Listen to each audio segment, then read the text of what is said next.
No, mitä sä sanoisit nyt ulkovalaistuksesta, jos hypätään sisätiloista ulos?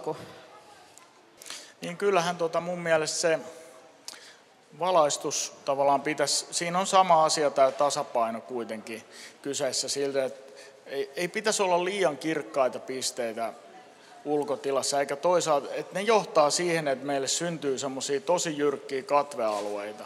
Jos niin kuin kuvittelet, että sä Kuutamossa pystyt luonnossa aivan hyvin kulkemaan, sä näet tosi hyvin, siellä ei juurikaan synny hirveän isoja katveita ja meillä on tosi vähän valoa siellä.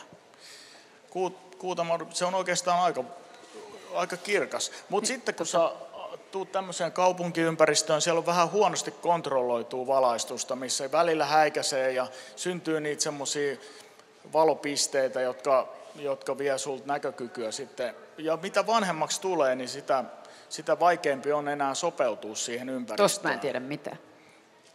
No ei tietenkään voi, mutta mä vaan kerron, miten mä oon kuullut. Right.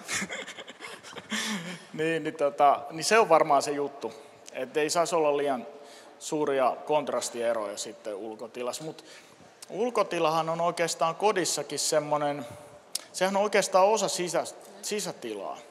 Et silloin kun on pimeätä ja sulla on niinku siellä puutarha ja sitten sä tuotkin sinne muutamia valoja ja valaiset jotain puita tai jotain, niin siitä maisemastahan tulee oikeastaan osa sitä sisätilaa. Ja japanilaisetkin ne kutsuu sitä semmoista midterior, niin kuin interior, sitten on midterior ja exterior. Tai sitten siinä on semmoinen filosofinen termi maa, eli jonkin asioiden välissä. Eli tavallaan niin kuin siitä tulee se, tavallaan siihen syntyy semmoinen jännite niin kuin siihen niiden ulkotilan ja sisätilan niin kuin väliin.